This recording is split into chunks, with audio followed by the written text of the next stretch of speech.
welcome to English Real Residential Art Centre's Facebook page and the man who knows everything. That is me.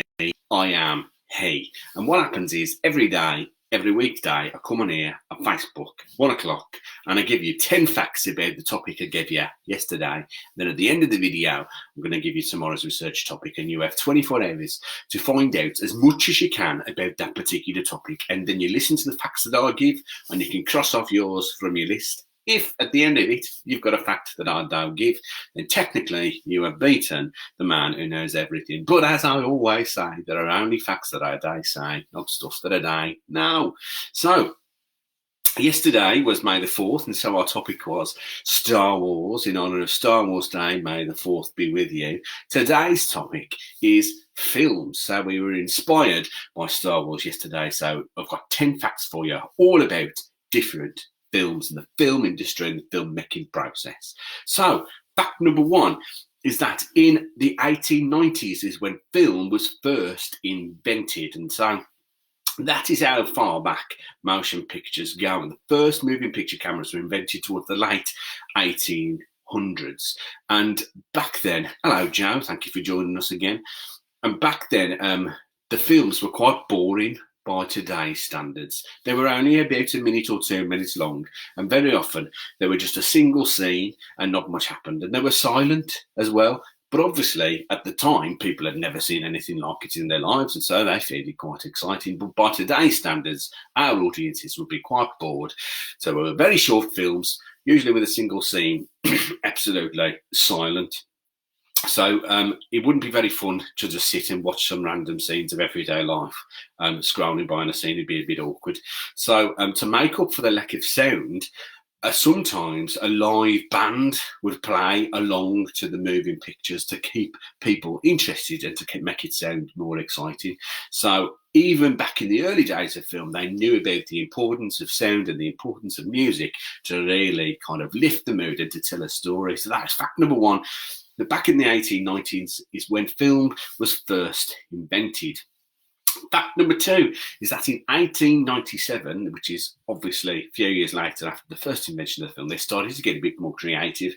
And 1897 is the first ever documentation of a panning shot, which is when a camera films one thing and it moves across and films something else. So before, the camera was just in one place on a tripod and everything had to happen in front of it. And in 1897 was the first ever pan shot which went across.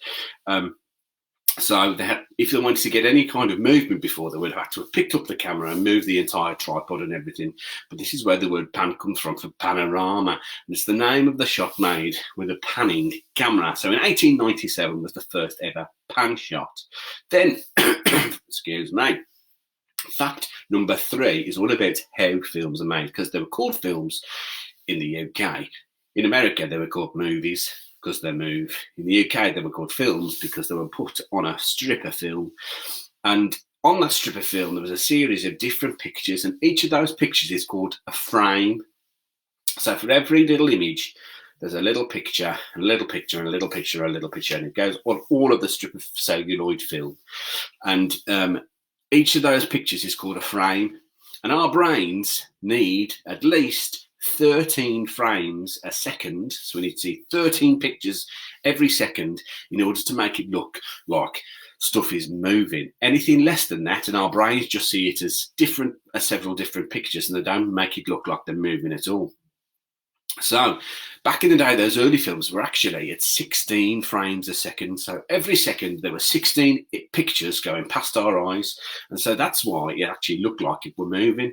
However, if you've ever seen an old-fashioned film, you'll know that they can look a little bit jittery and a little bit jumpy, because 16 is quite close to 13. So yeah, the first films were made with 16 frames per second, and that was the speed of those early films. By today's standards, that's pretty slow, because modern 35mm camera films film at 25 frames per second. And if you want your mind blown, some modern video games are made at 250 frames per second. So you get an awful lot of information really quickly, and that's why computer games can feel quite intense. So yeah, that was my fact number 3 about frames per second. Fact number 4 is that in 1906 was the first ever feature film. So as I said earlier on, the first ever films were all just very short, 1 minute, 2 minute little clips, if you will. But the first ever feature film was in 1906, and it was an Australian film all about the Kelly Gang, which was a gang of outlaws. And it was the first feature film in history. It was just over an hour long. And as I said, those pictures are all on the film, and the film length was 4,000 feet long. And it was almost lost forever, but they found a few pieces of it in the mid-1970s and they were able to preserve it. So that film still exists, the first ever feature film made in 1906. It was Australian. Fact number 5 is that the standard reel of film runs at 25 frames per second. It's about 1,000 feet long. So 1,000 feet of film will produce around about 11 minutes of footage. So if a film was just 11 minutes long, it would only need one reel of film. However, that meant that long films that last over an hour or 2 hours needed several reels of film to be able to show the whole picture. So they had projectionists, people in the projection booth with the projector and these reels of film, and they had to change the reels every 11 minutes to be able to keep the film going. So it's not just on one big reel, there were several big reels. So they had projectionists to stack the reels onto the machine and keep the film going so that the viewer don't know any different. And they had to change it every 11 seconds. So fact number 6 is a continuation of this one, and it's about the film Titanic. Now, Titanic came out in 1997. I can remember going to see it at the cinemas, and Glennis remembers it as well. So it came out in 1997, and I remember going to see it at the cinema, and it was just over 3 hours and 15 minutes long.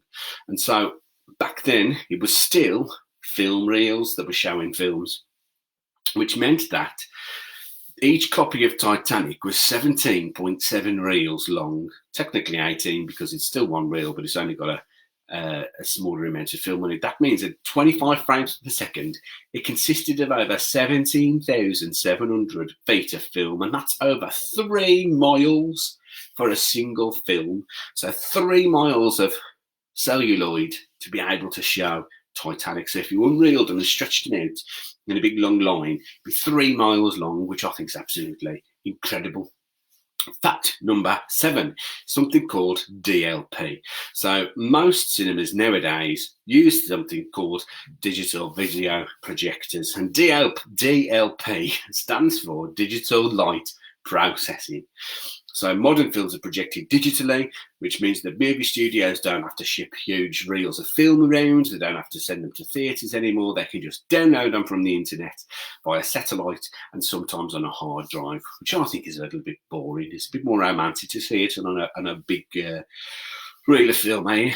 So fact number 9 is to do with some facts about the film industry as a business rather than as an art form. So the highest ever grossing film on record is Avengers Endgame. So what we mean by the grossing film is basically how much money it made at the box office. So when all them people have gone to see the film, how much money did it make? So Avengers Endgame is on record as being the highest grossing film because it made the most money at the box office at $2.797 billion worldwide. So that is the film that's made the most money at the box office. There's sometimes a bit of debate around who's made the most money in the film because obviously it just counts box office receipts. It doesn't include home releases or DVD sales, etc. But there's a further debate because obviously the cost of living changes all the time, and so they can adjust the box office receipts to accommodate for things like inflation. And obviously the cost of going to the cinema changes. So if tickets cost £10, then of course a film is going to make more money than a film back in 2000 when it was only about £4 to go to the cinema. Apparently in 2000 the average ticket price in the UK was £4 to go to the cinema. Nowadays the average ticket price is £7.11, I think it was on average. So if you've got an older film, it's not going to have made as much money because it didn't cost as much to go to the cinema. So when you were taking that into account, the highest box office gross for any film is actually for, drumroll, Gone with the Wind, that made apparently up to $3 billion when you take into account things like inflation and the cost of going to the cinema. So, fact number 9 is the most expensive film ever made is Pirates of the Caribbean on Stranger Tides, and that cost $378.5 million to make, which is a really expensive film, and I don't know how much Johnny Depp got for that one. So Pirates of the Caribbean on Stranger Tides is the most expensive film ever made, and it cost $378.5 million, and it took $1 billion at the box office. So it still made a lot of money, but it was the most expensive film ever made. And finally, fact number 10 is the biggest flop. So the film that cost a lot of money but didn't make much money in the box office was in 1999. It was a film called The 13th Warrior, and it had quite a good cast. It had Antonio Banderas in, and it lost $129 million. So it cost a lot of money to make, and it didn't make it back at the box office. So it's a bit of a risky business. Who knows whether you're going to make money, whether you're not. But it's not about making money. It could be just about making art. In fact, I looked on the BFI, the British Film Institute, and that there's a very small percentage of British films that actually make any money. So there's a lot of public funding that goes into keeping the film industry alive. So those are my 10 facts about film and the film industry. If you've got a fact that I don't give, stick it in the comments below. In fact, Alfie got in touch yesterday about Star Wars and mentioned that when they were filming Star Wars, Ewan McGregor had to be told to shut up, because when he was doing his lightsaber fights, he kept on making lightsaber noises because he was so excited about being in the Star Wars films. So they had to remind him to hush, and they were going to put the sound effects in the studio, so we didn't need to worry about that. So thank you very much for that one, Alfred. If you've got a fact about the film industry that I don't give, get an adult to help you, stick it in the comments below. Or if you've got a topic that you want to challenge me on, then also stick that in the comments below as well. If you're watching on YouTube, you can only do that on Facebook, I'm afraid, because comments are shut off on YouTube. So tomorrow's topic is rainforests. So you've got 24 hours to use any knowledge that you've got in your brain. Maybe you've got some books at home that you can look up some stuff in, or you can get an adult to help you look some stuff up on the internet all about rainforests. And I'll be back tomorrow at 1 o'clock with my 10 facts about rainforests, and I'll see you then. So stay home, stay safe, stay creative, and I'll see you tomorrow. Ta-ra,